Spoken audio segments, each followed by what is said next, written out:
There he is. Hey, Shane, how are you, buddy? That's the guy I've seen. Welcome.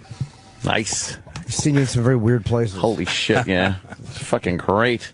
I was blown away, man. Just like, it's like, with other shows that people go to faraway, dangerous places, you get this feeling of safety. Right. I don't know why, but you do. You get a feeling like, you see somebody that you've seen on TV for a while, they go places, and you kind of know behind the cameras. You feel like it's all on the up and up. Something, yeah. Like the authorities are all cool, everyone's in on it. Like, yeah, no problem. But, wow, with yours? Not so much. No. You know advanced planning, it feels like. Yeah. Show up. It feels like, a late-night beer run where, anything could happen. Yeah, and it usually does. Yeah, very cool. I mean, what was the first place you went where it was like, hey, this will probably catch on? The first big story I ever did was North Korea. All right. Which was 2007. And is it a pain in the ass to get there? Yeah, but it was a real pain in the ass. We had to go to Xinjiang, which is in northern China, and just wait. And then they have this weird North Korean bar there. And they're singing North Korean propaganda songs, and you're just sitting there going, I'm really tired, I just want to go to bed. And they're like, if you don't get up and sing and, like, get into it, like, they're not going to let you in. Oh, and so I'm up there, he's singing a Pang Young Sum Ni. I'm doing a pantomime, and I know this is radio, but... And then I went back to the hotel. They're like, okay, we're gonna get you at noon tomorrow. And like then 5:30 in the morning. Come, we have to go now, because they never tell you the right time. Everything's always the wrong time. And there was like 20 people trying to get in, and only 4 of us got in. And it was this big kerfuffle because they knew I was a journalist, but they kept saying, "Don't say you're a journalist, whatever." But I'm like, that's the North Koreans saying that. I'm a journalist, So we were real nervous the first time, and then we met these generals there at the one hotel you can stay at, and it's the one place you can do karaoke, and we got drunk with these generals, so we went back the second time, and then we were allowed to shoot. Wait, when the first time you went in, so what do you go to the DMZ, or how do you say, okay, I want to go into North Korea? You have to go to Xinjiang and apply in Xinjiang. At the time, you had to go in Xinjiang. You could only go in during the Arirang Games, which is the mass gymnastics, which is the largest stadium in the world, and they have 150,000 people doing, the human pixels, that's the pretty cool. Clipboards and stuff, and they do the history of the Korean Revolution. And there was literally me and like 11 other people sitting there for 150,000 people doing the show. And so we had to wait in Shenyang and sort of bribe some people to get in. The second time, we were allowed to go in with visas. It's scary though, because who is the filmmaking team from China that they liked or whatever? Like, they can just keep you. Yeah. It's like, to get you out, the U.S. would have to invade. You don't leave now. Yeah. They could literally keep you there if you offend them. Yeah, and so we were nervous about getting out. And then when we had put up a documentary, and then when we went back the second time, we were really nervous. And then this last time, they call us the Dirty Dozen. I have no idea why, but they're like, we know you guys, the Dirty Dozen. You're not coming back in here. Wow. Yeah. So they won't let you in a third time? No, they won't let me. Well, what's your thoughts on North Korea? What were you surprised at when you got to see it finally? I mean, it's like going back in a time machine. That's what I hear. It's like going back to like Soviet Russia or Maoist China, where it's just 100% cult of personality, sort of communist utopian society, and it's like a Disney experience for political science. But it definitely messes with your head because every advertisement is for them, for Kim Jong Il, Kim Il Sung. Every room has them, like Big Brother, like 2 pictures. Every room, every person wears their picture, their little button above their heart.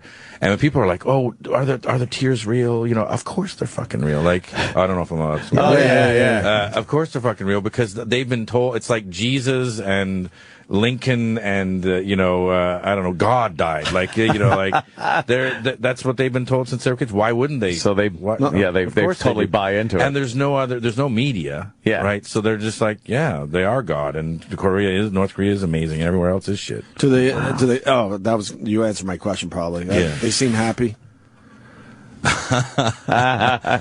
Well, you don't meet. This is the thing. You don't meet a lot of real people. Everything is. You have secret police. You have guards and guides and translators, and everything's on a tour. This is why we wanted to go in a different way. In this last thing we did was because you can never actually meet people. In fact, I went to Siberia to meet real North Koreans because they have these slave labor camps in Siberia where they make little North Korean villages. And then they have slave labor there. Well, they have North Koreans, which is essentially slave. Wow. And they work in Siberia. And so we went to talk to some of them there. And that's the only way we could, ironically, talk to North Koreans was going to Siberia. We can't get a bus trip together on this radio show. We can't get 2 buses to take us somewhere. And you get into fucking Siberia and North Korea. Amazing. It is amazing what you can do if you have people working for you and know what they're doing. And you were responsible for Dennis Rodman going over there, right? Yeah, we when we were over there, they take you to this place, Kim Il-sung's Palace of Treasures, and they say like, so it's every, the gift giving is a big thing there, and so like every state has given them like, oh, here's an ashtray or here's a whatever, and so they have these in this museum that's like 23 stories down into a mountain, and it's got trains and shit down in there, so like a train that Stalin gave them and stuff. Wow. So it would take you something like 2 years to see every one of the treasures if you spent 10 seconds on each treasure. Anyway, the centerpiece of this thing, there's 2 centerpieces. One is this room with Kim Il-sung and Kim Jong-il. Wax statues, but like kind of shitty ones with like a fan blowing their hair, and people come, they go into the room and they literally fall down crying, like freaking out, like losing their mind. And I was going, my translator, what's going on? And they're like, oh well, they're so ecstatic to meet the leader. And I'm like, well, they're not meeting the leader. That's a wax. That's Madame Tussauds. Like, and he's like, no, they're meeting the leader. They're so, and so they would be overly emotional. That was the big one. And the other one was this sort of dais with this basketball. I'm again doing a pantomime. This is this basketball, which was like signed by Michael Jordan, right? And Madeleine Albright, the first sort of like, bi-party talks between America and North Korea after the Korea War and everything was Madeleine Albright. She brought this gift, this basketball signed by Michael Jordan. So they hate America, want to go to war with America, but the Chicago Bulls are like this sort of Texas Rangers. They're sort of like the greatest, most heroic, beautiful people on earth, and you're like, what the fuck? It doesn't make any sense. But how many people get to see Chicago Bulls games over there? That's why I know. That's why it's so confusing. I say Texas Rangers. I was trying to come up with like a mythical, but only good thing, good fantastic, thing. They're Batman and Robin, whatever they are. But nobody knows anything about them, and you don't see any games or anything. But Kim Jong-il had all of their games on tape. He has all these big theaters for himself. He's 8 big cinemas for himself. So he has all of the games. So the Chicago Bulls and that basketball are kind of legendary in North Korea because you have to go to this palace of the fucking treasures to see, the thing. And the basketball is like the number one. So we're like, oh, we should send over the Bulls and, and see what happens. And, surprisingly, a lot of them, it was the old Bulls, like the B.J. Armstrong and Jordan, The microwave. Oh, no, that was the fucking Pistons. Fuck. Pippen. Pippen, there you go, yeah. I'm trying to remember and so not a lot of people wanted to go. Jordan said no, huh? Jordan said, well, we reached out to his people and they just never got back to us. So. Okay. Yeah, so then we sent them over, and we were hoping that we would get sort of unparalleled access, that we would see shit off the tour, because everyone gets the same tour. You go to the DMZ, you go to the House of the People, the Library of the People, the Thing of the People, everything of the people. And we wanted to see see if we could sort of game the system to see something new and to get something new and get a new documentary, and it worked. Now, there was one of your career documentaries I saw where you're outside that place you just described, the museum, and you're filming, and they're telling you don't film, and the guy catches either you or the camera guy lying about the size of the memory card. Yeah. Like, what did you like? What was that? Like, you said, "Oh no, it's only 4 gigs." Or something? Well, what we did is we weren't allowed to shoot anything, so we were shooting on like Sony Cyber Shots, like the little point and shoot cameras. Right. But we had like 8 gig cards in them, so we would just go, "Oh, I'm gonna take a picture, take a still pic," and meanwhile, it's video. And so you're not allowed to shoot there, and they caught us shooting, and then they said, "Oh, how big is your memory card?" And I said, "I don't know." 64 megs, I don't know. And he took it out. He said, "Why would you lie to me?" Oh, this shit. is 8 gig. And then we were like, I don't know. I just bought it at the airport. I bought it in Dubai. They gave me too big of a memory card. I don't know, you know. And but yeah, they kept threatening us with crimes against the state. That can't be good. Yeah, you don't want crimes against the state in Korea. No. You're not getting off, no matter how good your lawyer is. That's a tough one. A little worse than a parking ticket, I would assume. God damn. All right, and then, of course, the trips to Africa. Yeah. Unbelievable with the warlords and what, buck naked? General Butt Naked, yeah. Butt naked. Joshua.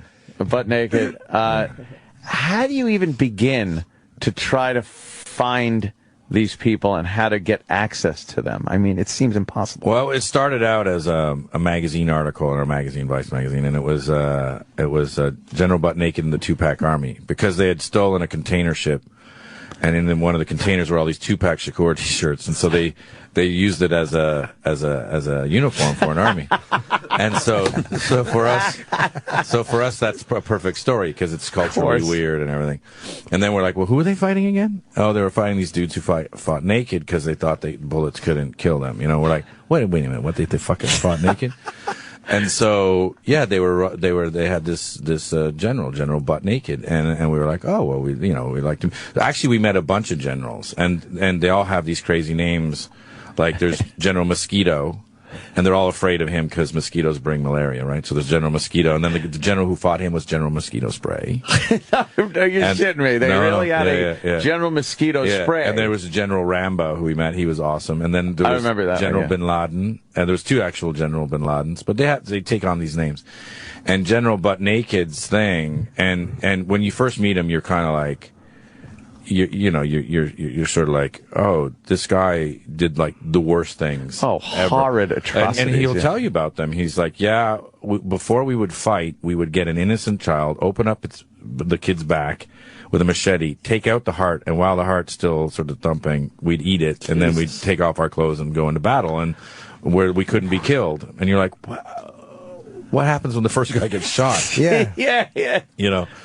And they're like, well, because it was part of, he's from the Crown tribe and he was brought up as a I don't know, a medicine man or shaman or whatever. So that's what they were doing. But he was sort of bringing it forward from that. But they did some crazy.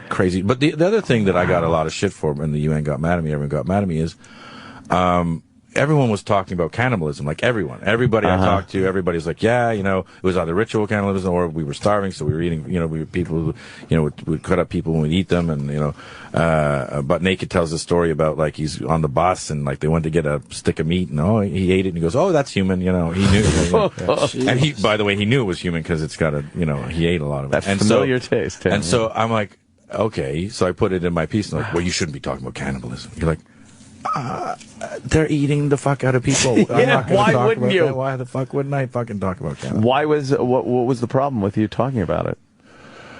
They just want to cover up shit like that?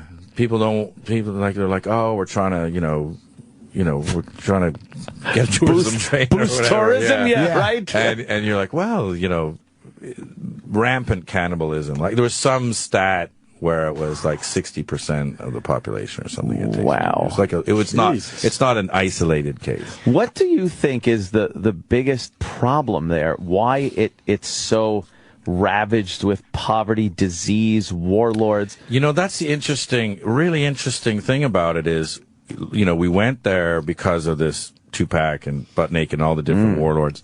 And then we find out, it was founded by America. It was bought by America.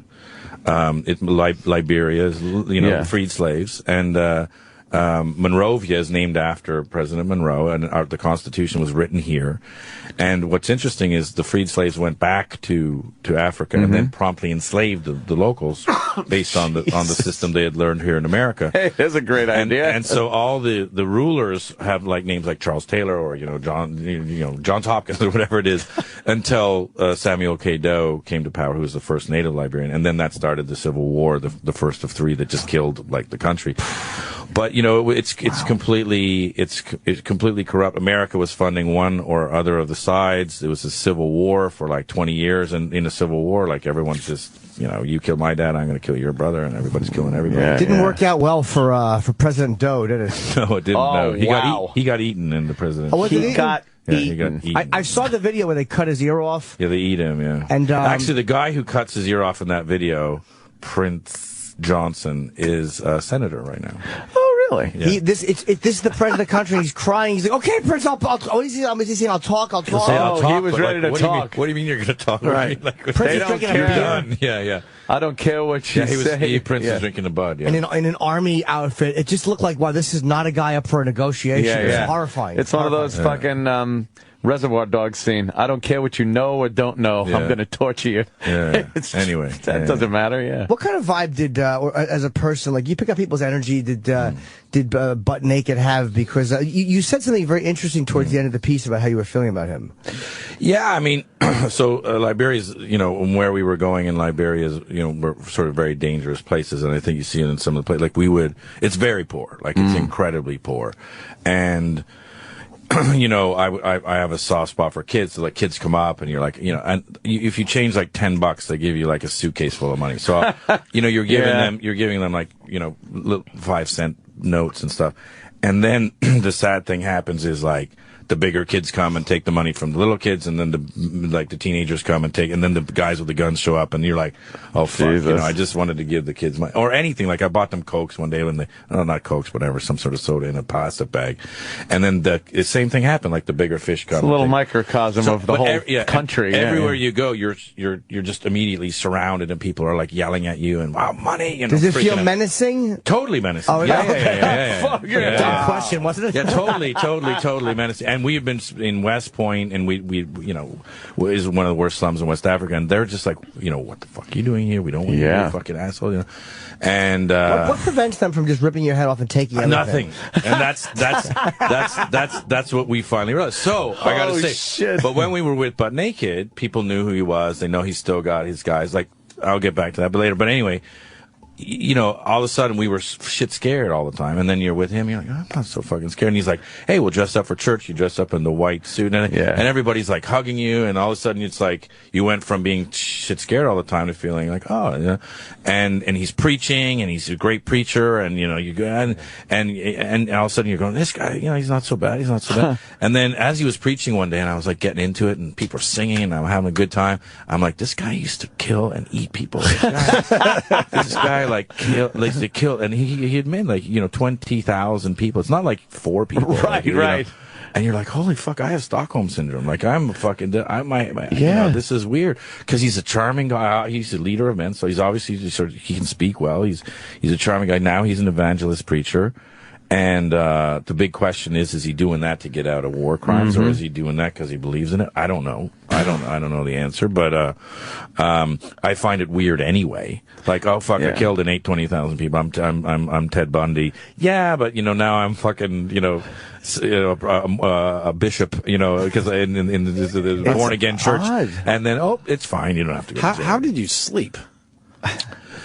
That's just the basic shit that you got to do as a human being. You're in this crazy place, and you got to close your eyes eventually. It's a funny thing because there's no grid, there's no power grid in Monrovia, so it's like there's no electricity and there's no real nice place. The only place the Lebanese sort of run the town, the Lebanese mafia. Right. It's like, so there's this one Lebanese hotel that you can sort of stay at. So you felt like you were safe for the night. Well, they're armed to shit. Right. Like yeah. But there was a funny thing, like, when we left West Point that night, we're in the car, we shot it. And is that the brothel or no? Yeah, we're in the brothel, and they all wanted heroin. We're like, no, we just want to shoot you talking about West Point. And then they're like, we want money. And then all of a sudden, when they started screaming money, like the whole brothel just came in. And we're like, okay, run. That was just the stupidest thing in the world. Cause like, where? Cause there's no roads. It's just, it's like a rabbit warren of like corrugated iron. In the dark. In the dark. And so you're like running into, this is me doing pantomime. You're like running into walls, and you're just, and by the way, like we're the only white people there. We're we have cameras. You're and glowing. Exactly. It's like 5 light bulbs running through the fucking dark. Exactly. And like everyone's tripping and running. And so finally we get in the car, and the car is surrounded, and our Liberian driver and security freaks out. Like he's just like terrified. So he just guns it, and he nearly drives all these people, and we're like trying to calm him down, because, and then we say it like, if you hit somebody and do something, you're surrounded by like 1,000 people. They're just going to rip you apart. Done. So it's tense and tense and tense and tense. And we get out and we're going to go back to this hotel and we're like, General Butt Naked and his posse are at your hotel waiting for you. And you're like, they've heard about you and they want to meet you before, and you're like, oh, I don't know which is worse, because from what we've heard about this guy. And so we went to the hotel. He made us get him rooms at the hotel. It's like $15. And then that night, when you say, how do you sleep? We went to bed and there's like him and his guys in the same hotel. And you're like, I don't know why they're here. I don't know. And by the way, people were trying to kill him the whole time we were there. Really? God, you're nuts. Yeah. You're nuts. So, he's still a big mark, right? He's a big mark because he killed a lot of people. So, because if you kill a lot of people, then those relatives, right, a lot of relatives. And this is what General Rambo says in the documentary. He's like, look, we're people of war. All we know is war. Now there's 70% unemployment, right? So you have all these guys who the only food and power and whatever they ever had was when they were at war. All they know is war. Now they have no jobs. They're starving. Mm-hmm. They all have guns buried in the jungle. I kept asking, why wouldn't they fight? Why wouldn't you fight? Yeah. If you're fucking starving and you have guns and you know how to do it and you've been a soldier since you were 11, why wouldn't you do it? And he's like, look, we're children of war. We are just waiting for it to come up again. We're going to start again. What happened now? The UN's in there? The UN's in there, yeah. Yeah, so, but they're going to pull out eventually? Yeah. And what's your prediction, having been there? Well, when we were there, it's already started. They've already made incursions into Equatorial Guinea, Sierra Leone, all the neighboring countries right. have had lots of problems with coups and things, and they're all Liberian sort of mercenaries. So it's already happening. I mean, the region is sort of very unstable, and because of the continuing sort of. Are there any lights at the end of the tunnel for that whole?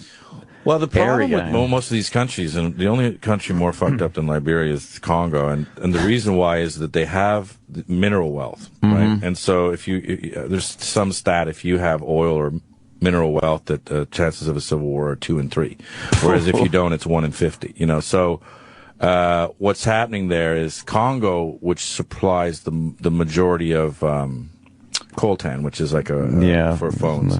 Yeah. Is it metal? Yeah, it's like a rare earth metal. We need them, so like every smartphone needs it. Like used on circuit boards and whatnot inside. And so this has caused a continual civil war. I think it's actually now the 6th bloodiest war in history, but no one talks about it because it's all about this coltan. It's the same thing in Liberia.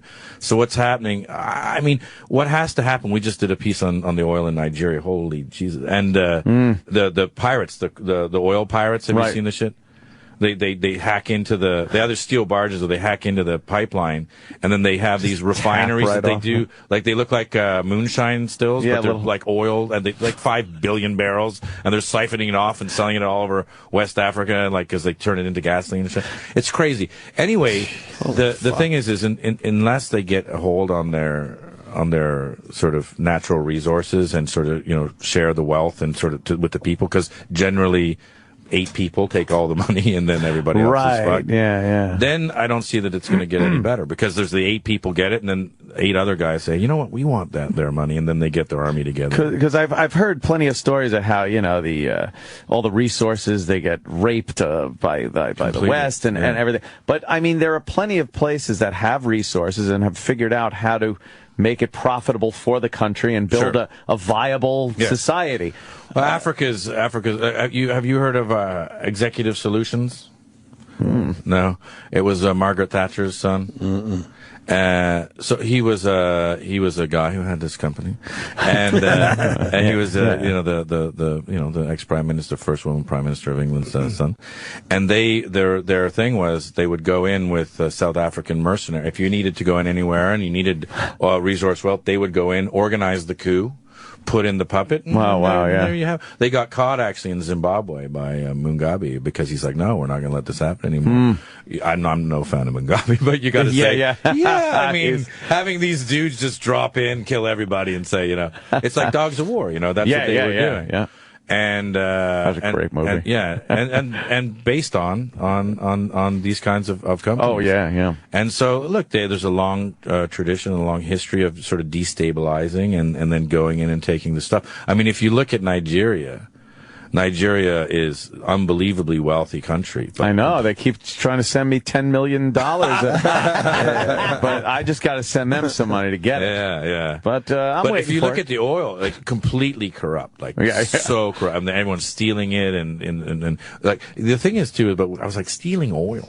Like they're stealing like 50 million barrels. That's crazy. You can't sell it. Like on the street, here's a barrel of oil. What are you gonna do? So they do sell some. They refine some and they sell it as gas, but a lot of it they just sell back to like Shell and stuff. And you're like, wow, selling their own shit back. Yeah, and so you're like, oh, it's so corrupt. And when you get into it, this farmer just won this case, and we talked to him. And when you go to his where they live, it's just completely covered in oil tar. and when we went out into the jungles, there's just flaming, columns hundreds of feet into the air, and just smoke and shit. And it looks like you ever see that popcorn Willis with the old moonshiner, and he could make a moonshine rig out of anything. That's what these guys are doing. They're literally making moonshine gas. A refinery. Yeah, and they'll pop they'll pop a hole into the pipeline, and then they'll just have hoses and shit and flames and everything going out. You occasionally do hear of explosions on especially natural gas lines or gasoline, refined gasoline lines in some of these countries, and they try to tap into these things, and you hear 20 people were just incinerated when a pipeline blew up. Well, they have this smoke that comes out as a byproduct, it's the steam.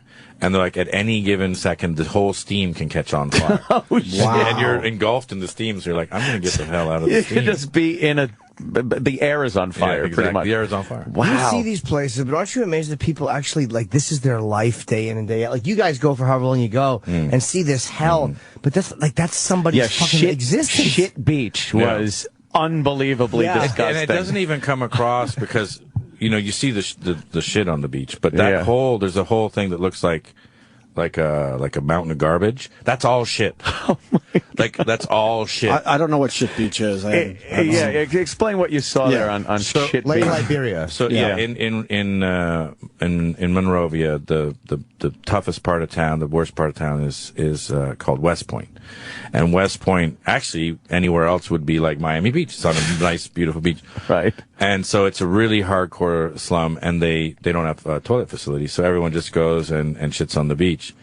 So the beach is just, the whole beach is just covered in shit. And it's, it reeks it's gotta be horrid. But it's actually, it's really sad because you sort of walk up there, and, kids are just walking onto this big mountain of shit, taking a shit, picking up like a piece of garbage or something, and then just wiping their ass with a piece of garbage. And you're like, that's why it's a tragedy. Wow. It's like that, and then you see that, and you're just like, what the fuck? I always have the saying, where are all the adults? What?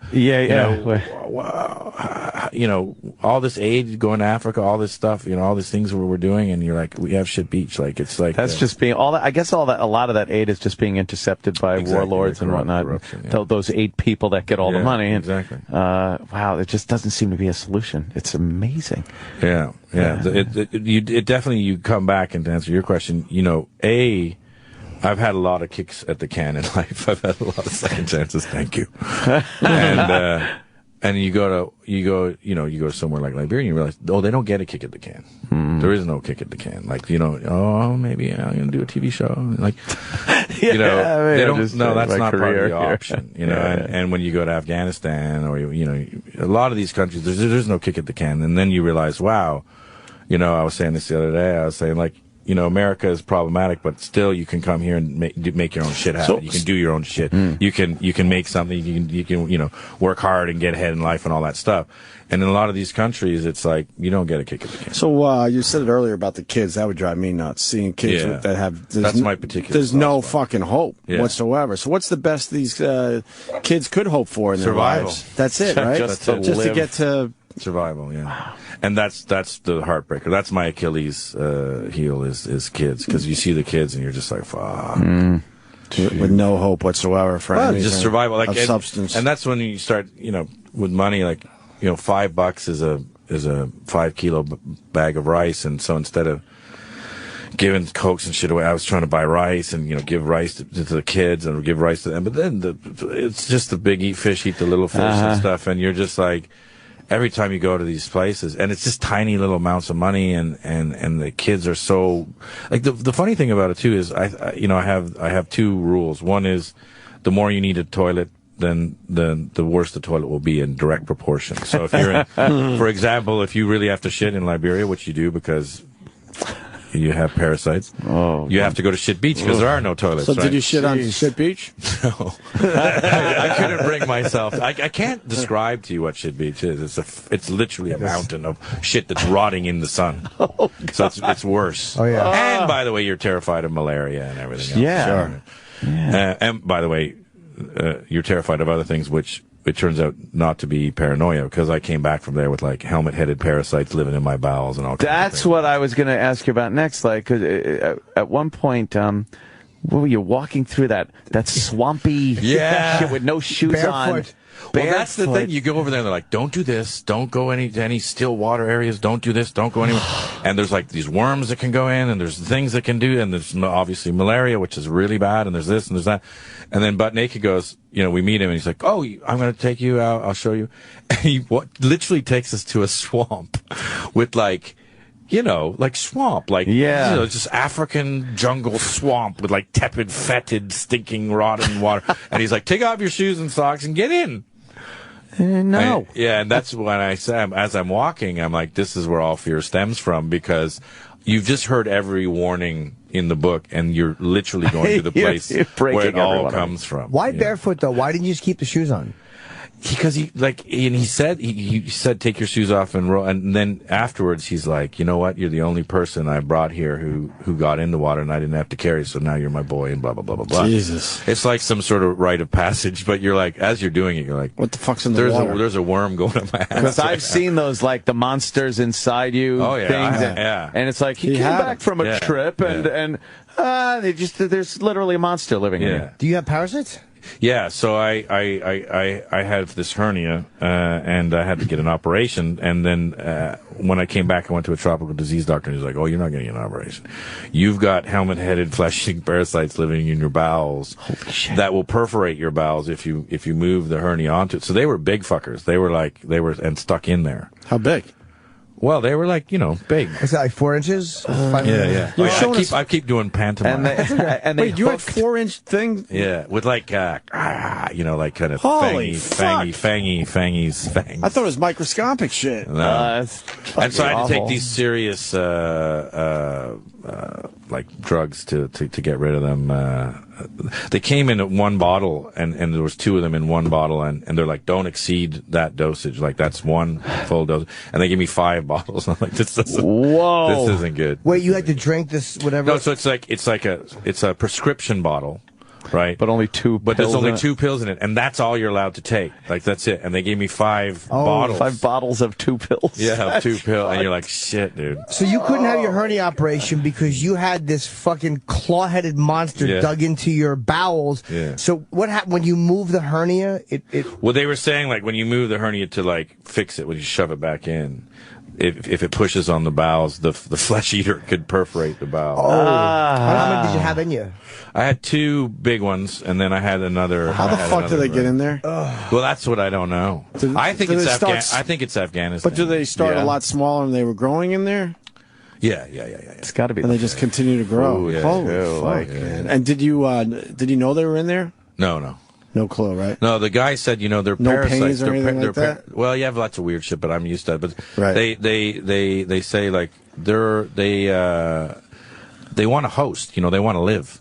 So they don't want you to know that they're in there. That's so the symptoms are very sort of. So they try not to make a big fucking to-do out of it. Yeah, exactly. Quiet, no parties. And just eating, like we're used to eating here, and you assume everything's kind of inspected, and there's a recall E. coli food and stuff. Try to do that, but I would assume everything over there is like out of Indiana Jones, where it's just a fucking beetle guts on a leaf. It's a problem. Eating is a problem. Drinking is a real problem. Yeah, drinking is a real problem, and especially in the in the Muslim world, because it's like a thing, you have to, here's for example, in Afghanistan, they say, whatever you do, don't drink the green tea. Whatever you do not drink the green tea. And then you go and like we were interviewing the Taliban and shit, and they're like, "Here's the green tea." Oh, man! And if you say no, thank you, I don't want that. You're fucked. It's an insult and fuck you and all this thing. There you are in front of that flag. So you're sitting there knees. like, yeah, exactly. And you're like, oh, I got to drink the green goddamn tea. And there's a lot of places like that when we were shooting in. How Sudan. bad was it? Was it as bad as they said? Well, I don't know. That's what I think. Maybe the shit comes from there. Like, who knows where it comes from? But no, the green tea. No, doesn't what do you mean? taste bad. Nothing happened to you, like explosive diarrhea or anything? Yeah. Oh, you had it all. Yeah. I think that's what he was getting at. Yeah. Where's your passport from? Canada. Your Canadian passport. Yeah. Okay. Is that easier than an American passport would be? Or yeah. Somehow Canadians, it's like, yeah, come on, you're all right. You're Canadian. We're like Americans' kid brothers. Right. So, He's his older brother's a dick, but he's an all right sort. What was the worst thing you ate because you were hungry and you just knew you couldn't hold out anymore? I mean, street meat. Yeah, we've heard about street meat over the years. Street meat's that could be always anything. stupid. I mean, generally you try to stick to like cereal bars. There was one time we were in southern Sudan, and there was like a camp, a UN camp actually. We went to this UN camp, and we hadn't been eating, and we were really hungry, so we were like, oh, we're gonna eat at the UN. It's like MASH 4077. Like, yeah. And so we went in and I got like cereal and I put milk on the cereal, and I was like, oh yeah, I'm gonna have real cereal with milk. And I took one bite, and the milk was like, when like a chicken goes bad, and there's that liquid like blood and chicken juice at the bottom of the sort of package there. That's what I'm about to barf just thinking about. But that's what the milk tastes like. I don't know what had happened, but it was like rotten chicken juice. Spoiled milk. Yeah. And I was just barfing and like, get it out of me, like, no. And you're like, that was pretty bad. That's disgusting. That was really bad. And you said, interestingly enough, the worst place you were in danger, because to me, the craziest thing you did, aside from was fucking Juarez, Mexico. Like, there's nowhere I would be more afraid of than Juarez, Mexico. Yeah. Well, because in most places, like in North Korea, they'll get you and there'll be some sort of trial, and there'll be lots of yelling and lawyers and things, and, Bill Clinton, no, don't kill my baby. And, in Iran, same kind of thing. In Afghanistan, in reality, they're going to trade you for somebody. Like, there's always a thing. In Mexico, they all make their money by smuggling drugs. They're all smugglers, right? So any camera is bad camera. So they don't ask. They don't say, hey, let's negotiate. They don't give you a piece of paper. They don't say, let's yell at each other for a while. They just shoot you. And, a button man, I believe they're called Centenario, Centenario. They're $200 a week. So you can just get, like, I don't know, 200 of them and just say, I have 200 assassins now working for me. And so the murder rate in Juarez, so it's not only, it was the most dangerous city in the world for journalists. Now it's the most dangerous city in the world. It's way more dangerous than Afghanistan, way more dangerous than Iraq. During the wars. Holy shit. There's been more people killed in the drug wars than in Iraq and Afghanistan combined, on the American side. And so when you go there, it's completely run by the drug lords. And when you drive to where we were, in the areas that we were, they're sort of murder highways, and if they see any camera or anybody, and everyone's kind of an informant, so everyone knows where you are at all times. And by the way, it cost me, 75 cents a bullet to get you. And so people are always like, oh, where's the scariest place? Where's it? And you're like, Mexico. And like, I've been to fucking Cancun on spring break. I went to Joe's Tuna Barge and Boom Boom Room. Like, Joe's Tequila Barge, probably not a tuna barge. No. But if you go to Juarez, they're fighting it out. They're like, and the Zetas are like killing everybody. Weren't they almost? They're big gang. Weren't they like mostly ex-cops and fucking military? So they guys were too? trained. They were trained by the DEA. They were trained. The Zetas initially were trained by the DEA to be anti-narco dudes, and then they hired themselves out to be bodyguards to the Gulf Cartel, and then they said, why are we being we can just be the cartel. Let's do it ourselves. And so they then just started killing everybody. And because they were sort of better killers than everybody, they became the sort of predominant cartel. So they're trying to move in to Juarez, and they're having this big war. Who runs Juarez now? It's the what's his name? Chapo? Master Blaster. There's El Chapo. Oh, yeah. Actually, if you leave Juarez and go south, there's a huge mountain with a big, like, 50-story horse on the mountain, like in white rocks they put on, and that's the symbol of the cartel right there, like 50 stories high. So there's Chapo, there's the Zetas, there's the Juarez cartel, there's three main groups, and they're all fighting. I believe there's another cartel coming out of Chihuahua now. Chihuahua is another very dangerous city in Sinaloa. So it's Isn't there enough for everybody? Yeah. Well, they all live. The irony is they all live in El Paso because El Paso is the safest city in America. So all the heads of the cartels live in El Paso. Wow. And then in Juarez, it's just a fucking. Oh, so there's cartel heads living in the States. El Paso, yeah. Except for the guy who's in the El Chapo's in the mountains, right? They don't know where he is. El Chapo, they don't know where he is. The guys that we were sort of I guess close to or worried about was El Requin. And he was this guy who we went down there because we heard this story about the Mormons were fighting the cartels, right? And which they are, and there's the LeBaron clan, and they live in colonial LeBaron, and this guy El Requin lived literally 7 miles down the road and had one of the hardest cartels. He's actually famous because he went into a drug rehab center and massacred everyone in the rehab center. He killed 18 people. Rehab centers, they take away from business. Exactly. You don't want rehab. Yeah, so he killed everyone in the rehab. This guy, El Requin, really bad dude. Oh, yeah. And he kidnapped one of the LeBaron kids. And then the LeBarons went to war, and they armed themselves and, got him back, which is very rare. Wow, I bet. Yeah. Who knew there was a Mormon Mexican drug cartel war going on? Yeah. Well, and actually, the LeBarons live in colonial LeBaron, and right across from that is where the Romneys live. And Mitt Romney's dad was born in colonial Dublin, which is a big, at the time, a big polygamist community, a Mormon community, and so they're sort of tied together. I guess they've been missionaries for years. They would just go down there and spread the word. No. The reason why they went down there initially was when the Mormons lost their war with America, they had to outlaw polygamy. And so a bunch of Mormons went down to Mexico and said, no, we're going to keep doing it because that's the way you Boy, that's really dedication to fucking a lot of women. So they went down, so they went to Mexico. Well, because the fundamentalist Mormons believe that's the way to get to heaven is the more wives you have. I'm starting to realize I was so lucky to be born on Long Island. Oh, thank you. I love my mom. Yeah. My dad. That's great. It's fucked up. Yeah. It's a lottery. Yeah. Yeah, it really is. You We're don't know so fucking lucky. Very lucky. Where you're going to end up. What do you got planned, future one? Well, so we have a lot of stuff coming out. It's actually usually on Vice. We put it up right away. We shoot it. We cut it up. So we get this sort of immediate sort of a glorification to our megalomania. But we've been actually sitting on all the best stuff we've ever done for this HBO show, which premieres on the 5th of April, Friday night. At 11 o'clock. At 11 o'clock. Week from Friday, yeah. And so all of the best stuff I believe we've ever done, we've been sort of holding on to for the past year, is about to launch.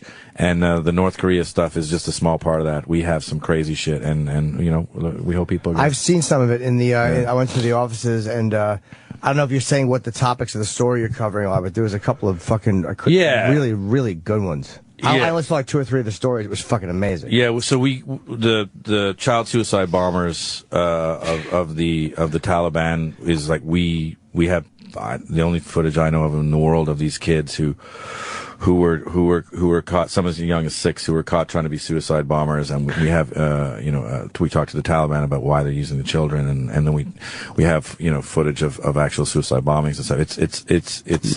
It's heavy business.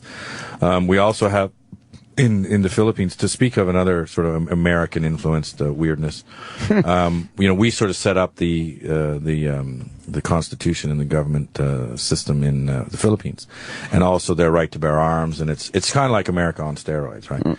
And they have this thing there now, this problem where everybody has guns, and the politicians are sort of like really contentious, like the political party. So they have these assassins, they who assassinate the other politicians, so they don't have an incumbent, so they can run against them. And so we follow these political things. But what happens now is that they have these because there's so many assassinations. They have young kids because they're young. They assassinate. They don't get tried as adults. A. And B, they make their own guns. They have these backyard gunsmithing places where they make them from like scrap metal and stuff, so they're untraceable and everything. And then they go out and then they go on these assassination things. Wow, man. So anyways, we have so many. We have actually, speaking of North Korea, we follow defectors from North Korea all the way, like how they have to get out go all the way through China and down into Laos and then into Thailand. What else we got? We have North Korea proper. We have the world's most dangerous border, Kashmir, where we, I believe, again, have some of the only footage in the world of the zero line, which is now India and Pakistan are, situations are heating up. And none too friendly. Exactly. So we have some crazy footage from the Taliban there. Actually, we meet the father of the Taliban, Hamid Gul, who has some pretty insane things to say. How the fuck did you get access to him? Well, you have to go there. I mean, that's the thing. That's usually the first. You got to get over there. It's the important part. Start asking some questions. And actually, while we were there, it was the whole thing in Pakistan happened with Malala, the young girl who was shot in the head by the Taliban, and so they got so much bad press that generally the Taliban, they say anyone who's police or military will kill.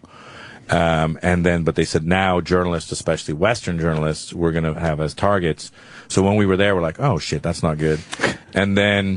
And then they said, the State Department said, go to the Serena Hotel, go to the Serena Hotel. And all the journalists from the Serena Hotel, and they're like, no, get out of the Serena Hotel, because then they had chatter that there was a target.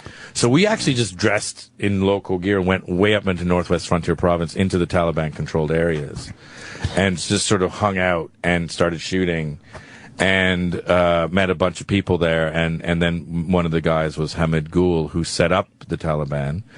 And now is advocating to nuke India.